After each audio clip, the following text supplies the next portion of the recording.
नमस्कार। आइए शुरू करते हैं शास्त्रों की बात धर्म के साथ।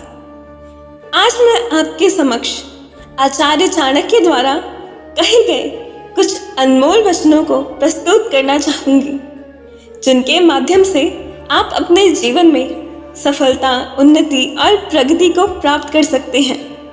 तो आइए इनका जिक्र करना शुरू करते हैं। आचार्य चाणक्य ने कहा है, एक पंडित भी घोर कष्ट में आ जाता है यदि वह किसी मूर्ख को उपदेश देता है। यदि वह एक दुष्ट पत्नी का पालन पोषण करता है या किसी दुखी व्यक्ति के साथ अत्यंत घनिष्ठ संबंध बना लेता है। दुष्ट स्त्री, छल करने वाला मित्र, पलटकर तीखा जवाब देने वाला नौकर तथा जिस घर में सांप रहता हो उस घर में निवास करने वाले गृह स्वामी की मौत में संचय न करे, वह निश्चित मृत्यु को प्राप्त होता है। विपत्ति के समय काम आने वाले धन की रक्षा करे, धन से स्त्री की रक्षा करे और अपनी रक्षा धन और स्त्री से सदा करें। आपत्ति से बचने के लिए धन की रक्षा करें, क्योंकि पता नहीं कब आपदा आ जाए। लक्ष्मी तो चंचल है, संचय किया गया धन कभी भी नष्ट हो सकता है। जिस देश में सम्मान नहीं, आजीविका के साधन नहीं, बंधु बांधव अर्थात परिवार नहीं और विद्या प्राप्त करने के साधन नहीं, वहाँ कभी नहीं रहना चाहिए। जहाँ धनी, वैदिक ब्राह्मण, राजा, नदी और वैद्य ये पांच ना हो, वहाँ एक दिन भी नहीं रहना चाहिए। भावार्थ यह है कि जिस जगह पर इन पांचों का अभाव हो वहाँ मनुष्य को एक दिन भी नहीं ठहरना चाहिए।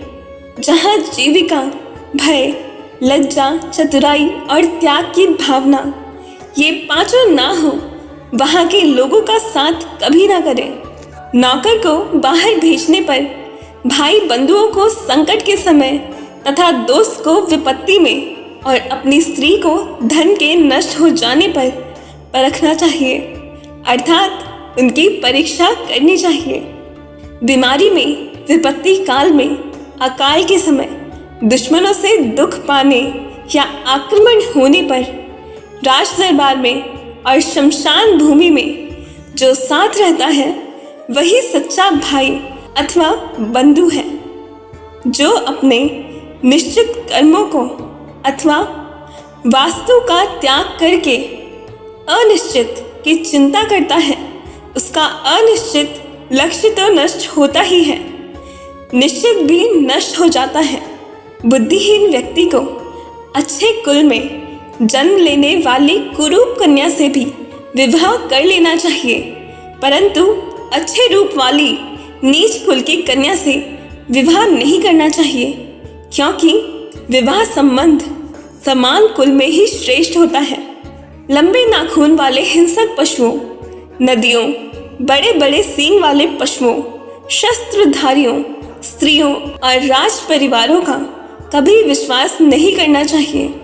विष से अमृत, अशुद्ध स्थान से सोना, नीच कुल वाले से विद्या और दुष्ट स्वभाव वाले कुल की गुणी स्त्री को ग्रहण करना अनुचित नहीं है। पुरुषों की अपेक्षा स्त्रियों का भोजन दुगना, लज्जा चौगुनी, साहस 6 गुना और काम 8 गुना अधिक होता है। झूठ बोलना, उतावलापन दिखाना, छल कपट, मूर्खता, अत्यधिक लालच करना, अशुद्धता और दयाहीन, ये सभी प्रकार के दोष स्त्रियों में स्वाभाविक रूप से मिलते हैं। भोजन करने तथा उसे अच्छी तरह से पचाने की शक्ति हो तथा अच्छा भोजन समय पर प्राप्त हो, प्रेम करने के लिए अर्थात रति सुख प्रदान करने वाली उत्तम स्त्री के साथ संसर्ग हो, खूब सारा धन और उस धन को दान करने का उत्साह हो, ये सभी सुख किसी तपस्या के फल के समान है, अर्थात कठिन साधना के बाद ही प्राप्त होते हैं। जिसका पुत्र आज्ञाकारी हो, स्त्री उसके अनुसार चलने वाली हो, अर्थात पतिव्रता हो, जो अपने पास धन से संतुष्ट रहता हो, उसका स्वर्ग यही है। पुत्र वे हैं जो पिता भक्त हैं। पिता वही है जो बच्चों का पालन पोषण करता है। मित्र वही है जिसमें पूर्ण विश्वास हो, और स्त्री वही है जिससे परिवार में सुख शांति व्याप्त हो। जो मित्र प्रत्यक्ष रूप से मधुर वचन बोलता हो और पीठ पीछे अर्थात अप्रत्यक्ष रूप से आपके सारे कार्यों में रोड़ा अड़काता हो, ऐसा मित्र उस घड़े के समान है जिसे त्याग देना चाहिए, जिसके भीतर विष भरा हो और ऊपर मुंह के पास दूध भरा हो। बुरे मित्र पर अपने मित्र पर भी विश्वास नहीं करना चाहिए।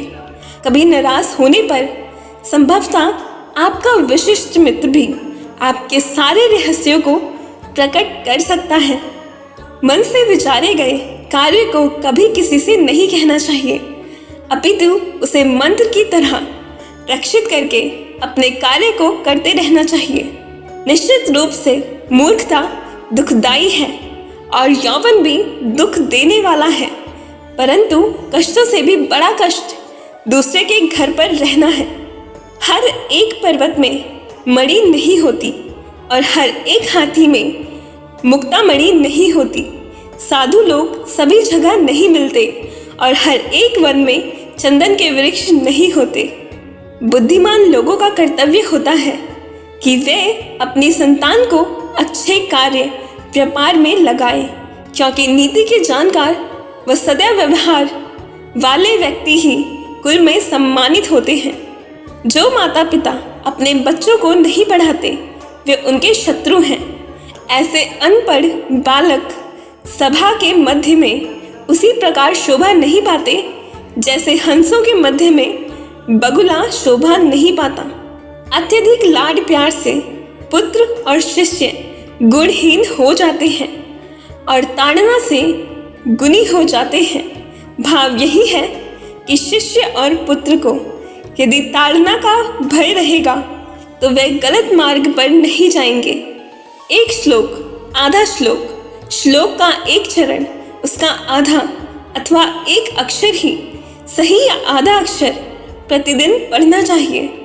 नदी के किनारे खड़े वृक्ष, दूसरे के घर में गई स्त्री, मंत्री के बिना राजा शीघ्र ही नष्ट हो जाते हैं। इसमें संशय नहीं करना चाहिए। ब्राह्मणों का बल विद्या है, राजाओं का बल उनकी सेना है, वैश्यों का बल उनका धन है और शूद्रों का बल छोटा बनकर रहना है, अर्थात सेवा कर्म करना है। वेश्या निर्धन मनुष्य को, प्रजा पराजित राजा को, पक्षी फल रहित वृक्षों को व अतिथि उस घर को जिसमें वे आमंत्रित किए जाते हैं को भोजन करने के पश्चात छोड़ देते हैं। मित्रता बराबर वालों में शोभा पाती है। नौकरी राजा की अच्छी होती है, व्यवहार में कुशल व्यापारी और घर में सुंदर स्त्री शोभा पाती है। आशा करती हूँ आपको आचार्य चाणक्य के द्वारा कहे गए ये सारे वचन अच्छे लगे होंगे। तो मिलते हैं अगली वीडियो में। तब तक के लिए अपना ध्यान रखिए, खुश रहिए, स्वस्थ रहिए। नमस्कार।